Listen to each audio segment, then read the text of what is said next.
Привет, российская сеть работов. Welcome to the Russian botnets out in cyberspace to Running into the Fog with Arik and Derek Johnson. I'm going to hit record and then we can get underway, all right? In 3, 2, 1. Hey, Derek, how you doing today?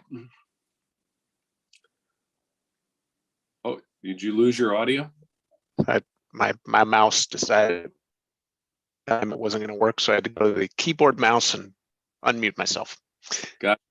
How you doing? I mean, how are you really doing? That's what I want to know. I'm holding up. If you're wondering why I'm wiping my head with this washcloth, you were mentioning a second ago, I'm on day 5 of my first COVID infection, and things are going okay. You know, I'm not on a ventilator or anything, so there's that. But yeah, I've lost 5 pounds. Yeah, so, well, it's the modern American diet plan, apparently, and you're going to lose those 5 pounds one way or another. You and I were joking about that. Maybe I ought to try that diet. Not really, but it's almost always effective. Unfortunately, it kind of brings me back to when we were kids. Do you remember when we were kids and we were both such wimps when it came to getting sick? Like, I can remember Mom putting the Vicks on our throat, sock around, and the little safety pin to tie it up, and like we were just not very good patients, sick patients, and I'm not even sure we've ever really worked our way out of that. Yeah. Yep.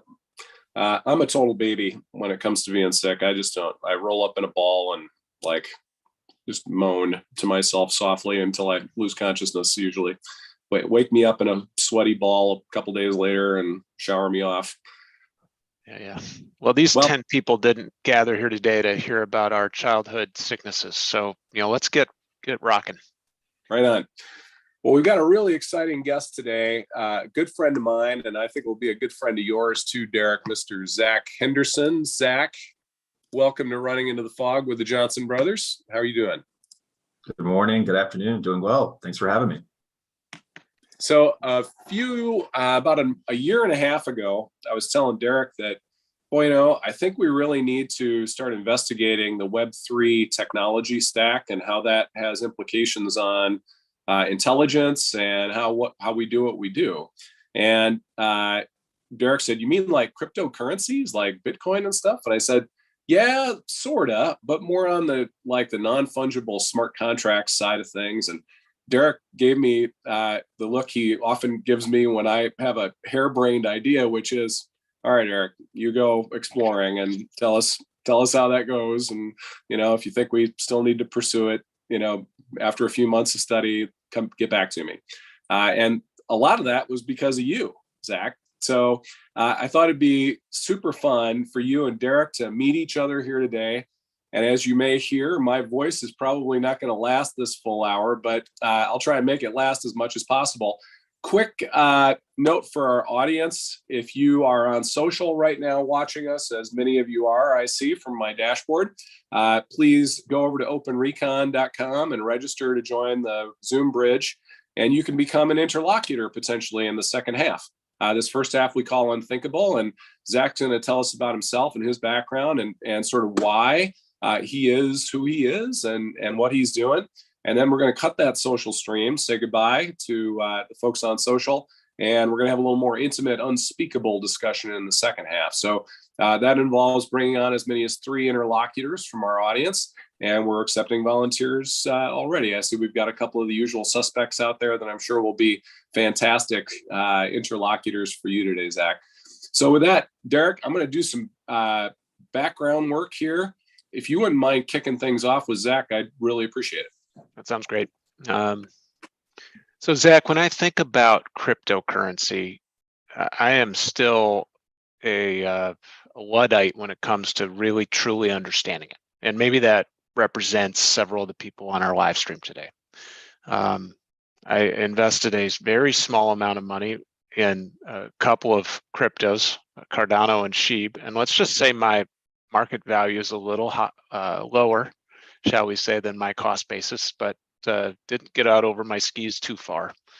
At the same time, when I think about my own journey with Web 1, Web 2, now kind of as we're on this precipice of Web 3, it's already started, of course, but I'm not a technologist, and maybe that also represents others on the live stream today. So, when you think about your career, Zach, starting in product management, product leadership, and kind of where that has started for you and where it's taking you today, can you describe for our guests on today's podcast, Running Into the Fog, kind of the journey, your own journey through the fog, so to speak, of what that's been like, what you've learned, what you wish you knew then that you know now, those types of things? Absolutely. I think the best place to start is going way back to my infancy with technology. And it started as a child. I was fortunate to get a desktop computer when I was a kid, and my grandfather, I believe, gave it as a family gift for Christmas. And my journey started with trying to figure out how it worked, tinkering with the hardware aspect of it, tinkering with the software, right-clicking, finding things and breaking things I shouldn't. And that journey led into really deciding that a technological fundamental path, I think. And that was likely part of my personality all along. I always loved to understand why things worked and understand the world through a fundamental lens. And with technology, you have so much more control once you understand the fundamentals to instantly build, instantly create, and instantly solve problems. And that was an exciting opportunity as a kid in the world of the wild west of Web 1, as we'll call it today. Over time, the internet started to shift. Product people that were a bit ahead of my time were seeing how to use technology, especially the internet, to solve problems. And we're creating products out there and creating experiences to bring efficiency to people's lives and ultimately effectiveness in areas that were novel. And that period of time is probably where the Web 2 world, and I'll try to describe what some of these concepts are as I go along. But that was when Web 2 was really developing. And that was also when I was going to college and was really in high school and college. Some of my interests had changed from sitting in my room and building web pages to going out and meeting people and socializing and sports and other areas, of course, in my study as well, which was industrial engineering. So I didn't end up going the technical route in school. And I think this interesting paradigm shift happened in technology during that phase that I was absent from to an extent as a builder, and I was very much a consumer of that. And maybe to tie this back full circle, where Web3 really started in decentralization, cryptocurrency, Web3, all of these concepts and terms you'll start to hear how they work together. But this new paradigm shift has begun, and I got into the crypto space, I'd say mid-2010s, I think it was 2014. And it took me a while to realize that fundamental paradigm shift that was occurring. And in fact, it's taken me years until this year to really be able to see it and understand it, and understand where to learn more. This is a learning experience for everyone that's in this industry right now. In fact, I think I'm going to learn stuff today just having conversations with you all. So excited about that. So I'd say fast forward mid 2010s, I was doing engineering, and had side businesses and real estate and healthcare IT companies, and I believe at the time I was working on a real estate software platform to help scale real estate investing in creative ways. And that's where the decentralization aspect of cryptocurrency started to. There was a day where a light bulb went off and I realized, oh, there's something fundamentally different here that's going to affect our ability to provide value. And it's truly going to enable new ways to solve problems. And I think that's where the journey began. And that's been the last 6-7 years of exploring, understanding what the fundamentals are, why those fundamentals matter. And in many ways, the conversations with Arik for a while there, almost every Friday, we would have a chat, and I would share things I was learning with you, and you would also oftentimes regurgitate it back to me in a very interesting way that helped build knowledge that is not being built when you're in the vacuum, when you're in the bubble. And that idea bouncing and that discussion with you is probably what led to where we are today, because the moment you started turning POAP into an adjective and saying that's a POAPable event, I knew you were onto something. Nice. That's very humbling, Zach. Thank you. And that sort of is how I thought of NFTs after you explained them to me, which was these are symbols of commitment and history. And as a historian myself, how do you record people's activities and experiences and do so in a way that can't be faked? They can't just sort of pad their resume that way. And that's actually an interesting question that came up the other day. I was talking with the team about how to create subject matter expert indices. And that past iterations had focused on the LinkedIn profile as the place where you'd begin that and start pulling that from. Well, what does everybody do with their LinkedIn profile, it turns out? They lie like crazy. They pad it. They pad it with all sorts of crazy stuff. And the joke actually came up yesterday on a call that everybody probably has the word strategist in their LinkedIn profile somewhere because everybody's a strategist, I guess. But yeah, so the notion that authentic accounting of a person's characteristics and inventory and even just interests, hobbies, experiences, etc., could be recorded somewhere forever, and that it was never going to be deleted or overwritten.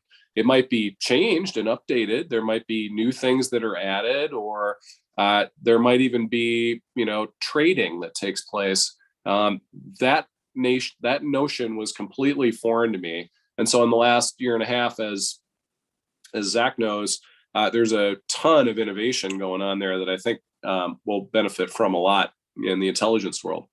Pardon me, I've got a cough. Okay. I'm gonna go mute. I'm gonna just kind of pick up on that, unless you have an immediate response to what Arik was talking about, Zach. Give you a chance to react if you do. I could go in many different rabbit holes, but I'm intrigued to know where your mind's going with it. Well, I want to go back to these two words he put together: authentic accounting. And you're talking to a guy who, when he came out of UW-Eau Claire close to 26 or so years ago, I was a finance, went to work for a money manager. I operate in the world of FTs, fungible tokens. FTs allow you to go to the grocery store, and they allow you to put gas in your tank, and they allow you to go to the movies and on vacation and pay your mortgage and all the other things that are there. And then this one additional letter and word has been added to the front of that. So non-fungible tokens, the NFT part. And it makes me wonder what your opinion is, when we really get after it.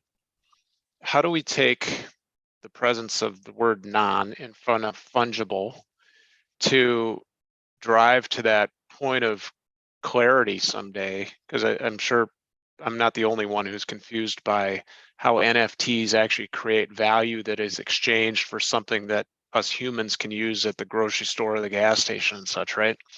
How do we do that in an authentic accounting manner that also acknowledges, things like proof of attendance protocols and proof of, commitment to certain causes and the whys and the just causes of the world and such? So I'd love to hear your reaction to that, and kind of, where you see this market of NFTs and crypto used in that type of capacity really moving in the next foreseeable future. Well, Derek, I'm going to try to break down your question a bit into some contexts, and I think that'll help guide a little bit of the discussion. First, let's start with the non-fungible and fungible model. What we're really going to see as new products are built is that terminology will get abstracted away. That terminology won't be necessary. It's important to understand fundamentally what a non-fungible token is versus a fungible token is in the context of how are they different and how are they used. And ultimately, I think that's probably the most important topic that I often get into when discussing cryptocurrency, blockchain, or otherwise, is these are there are fundamental benefits of blockchain. That's the centralization, decentralization aspect. And we could talk about that lever in a second. And then there's the custody or non-custody of the actual data. And then within that, you have a fungible token or a non-fungible token, which gives you different technical benefits or attributes that you can manipulate and use to enable your product. And there are pros and cons to both fungible tokens and non-fungible tokens as the solution within a greater scheme or a greater product. And we're still understanding a lot of that. So in the context of accounting, let's take currency. That's a very easy to understand principle. And in fact, one of the best use cases and probably the most effective use case of blockchain today. Bitcoin was blockchain being used to create currency. And currency, as we all are familiar with in our daily lives, it's a fiat currency. If we have cash in our pockets or we use a credit card, all that is a ledger system. It's a ledger system to dictate values of items. It essentially allowed for trade and barter to be much more efficient. And it also allows for trust to be, it creates a trust system because individuals now trust a central authority to dictate the value of items that can be traded in and out of a single currency. So cryptocurrency, having a decentralized currency, it's still currency. I can still spend it. The primary difference is who has custody of it and who has control of it. Is it centralized and or decentralized? And is it in my wallet or is it in your institution? The trust aspect today is a very, I think people don't recognize the decision around trust they make when they use products today. But it's something that we have much more control over when you have blockchain or decentralized capabilities within your product. So you can give the consumer the decision of whether to trust or not. Is this something you should grant trust or not? If I were to look at your books, right? If I were to say I trust your accountants and I look at your books or I don't even have to look at your books because I trust them, that doesn't mean the books weren't cooked. But if I create a trustless system that prevents the books from getting cooked, then there isn't a need for that trust there either. So it takes trust is a very important aspect of this, and using the new technologies to create trustless systems, I think, is something that is pushing the industry forward. I think people are starting to realize that there is a lot of trust in systems and products and in centralized control and trust and authority that isn't always acted upon as they would expect when the rubber meets the road. And this paradigm shift is changing that. Got it. Let's go back to our example. Unless you have something to go real quick here. No, go ahead, Derek. Let's go back to his example of building the subject matter expert indexing environment, right? And the idea that if we were to benchmark for subject matter expertise off of LinkedIn, we might get a lot of inflation, elevated viewpoints of oneself to be seen in a much stronger position as a knowledgeable source and those types of things. How would you say that relates to Arik's example? If you're creating a trustless system with a subject matter expert indexing environment, where do you see that particularly overlapping with the world of intelligence, strategic, market, and competitive? You have any thoughts on that? That's a great one. Yeah, let's concretize this a little bit. And I'm gonna bring into focus, I think, the opposite side of the coin, where you might see inflation in someone's resume or LinkedIn profile or their belief of their knowledge and capability.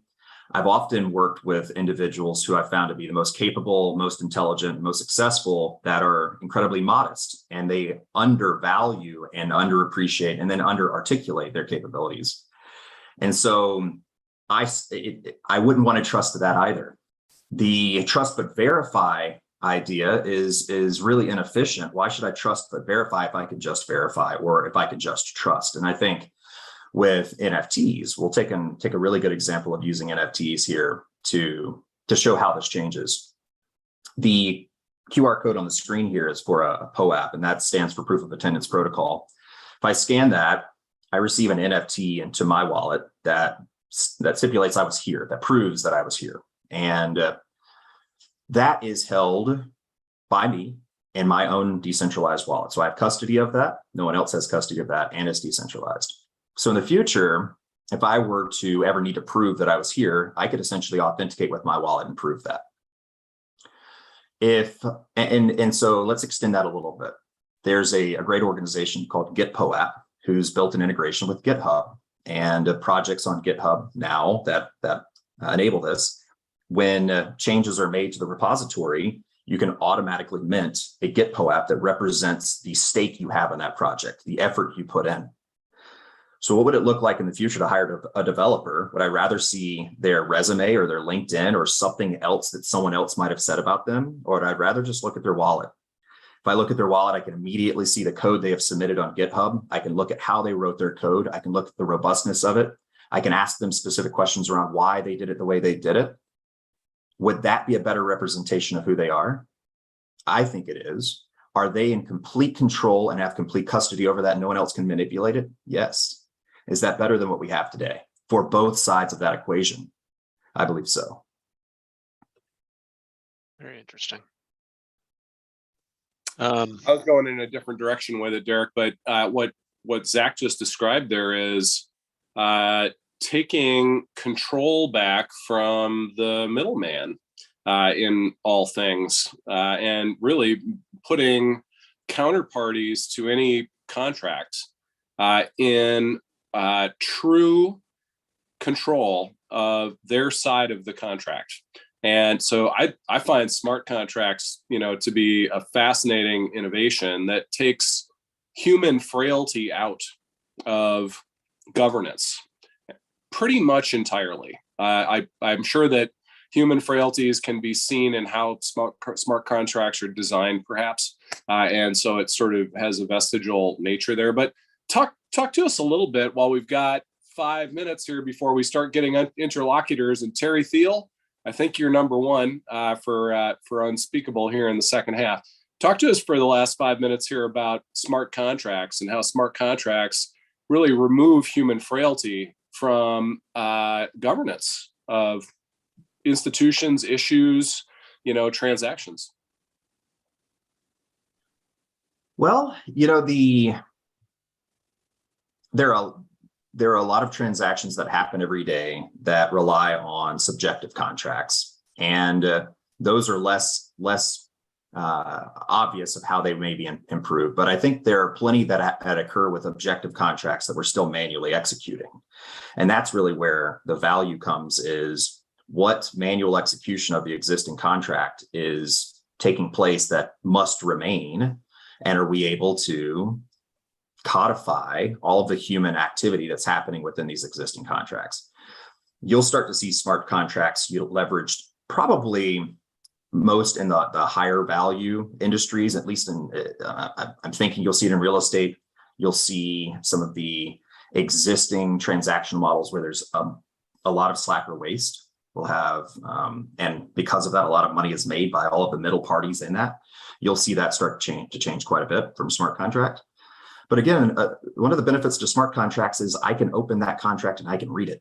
And there are companies that are focused on how do I create UI that allows someone without a coding background to visualize and read this so that they can trust it as well. And smart contracts are very transparent. They're exposed, so others can, they are not above reproach. They can be reviewed, they can be vetted, they can be audited. And those that are using it, because it is not a centrally controlled entity, oftentimes you have a lot of white hat protection in the world of Web3, because the users of a smart contract tool want to see it succeed. So if they see frailties, they're going to jump in and help. It's not an attack vector now; it's a defense vector almost for the user. So it creates a nice flywheel effect. So there are a lot of benefits to that smart contracting at work. Yep.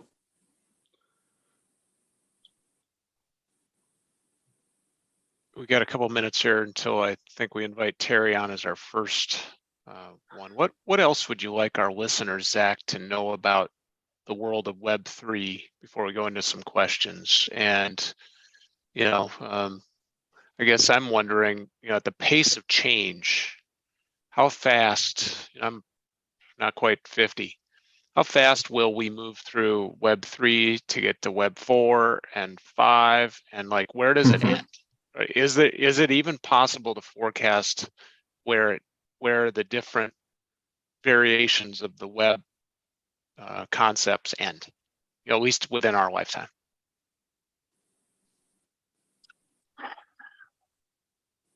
It's a really interesting question, and in 2 minutes, I'll try to keep it high level. I think we are still within the technological revolution, and this is just one of those early baby steps. No different than the agricultural revolution affected humanity in great ways. The industrial revolution as well. I think we're just in the fledgling stages of this technological revolution, and we've had a few quick iterations. Web 1 was very much a decentralized internet. Web 2 was just the exploitation of that. Web 3 is being enabled due to the spread of technology, both hardware and software, which was enabled by Web 2 central actors that profited by disseminating and spreading that technology. Now that the world has the technology, the rules can change a little bit. And I think it might be very similar to living through the Industrial Revolution. What was it like when just a few people had cars? And then how did the world change when everyone had them? So the rules of the game start to change. And I think right now you can either play by the rules, or you can be setting the rules. And those working in Web 3 are very much the ones creating the game right now. That's really interesting. Actually, last week, we go back to the book and the way in which Arik and I are working on the missionary and the mercenary. We ended up talking about the advent of car loans. And, I think it was 1919 or so, and General Motors Acceptance Corporation, if I have that right, it's around the late 19-teens. They came about, and it made it possible for somebody that didn't have hard, fungible fiat currency in their hand to acquire a vehicle. And that sort of changed the landscape for how, vehicles could be acquired and who was going to be capable of having a vehicle and all this other stuff, of which our first interlocutor today is, I'm never going to be at his level, talking about the Industrial Revolution and all that kind of came along with it. So Terry, maybe that's a good segue over to you. Arik, anything to do before we move on to that? I'm just going to get out of the way. Zach Henderson, meet our good friend, Terry Thiel. Terry, Zach's all yours. Well, can you guys hear me okay? We hear you just fine. Are you in the bar again? No, actually, the bar isn't open until 3. Oh, well. You must have a beer in front of you, though. No, actually, I don't. I'm going sober today. Okay. If Derek was a Luddite, I'm a troglodyte on this, okay? And after having viewed what is now capable through AI in terms of manipulating visual data, such that I can take an ancient photograph and animate it and make that person dance and sing, or I can create a person and make it dance and sing.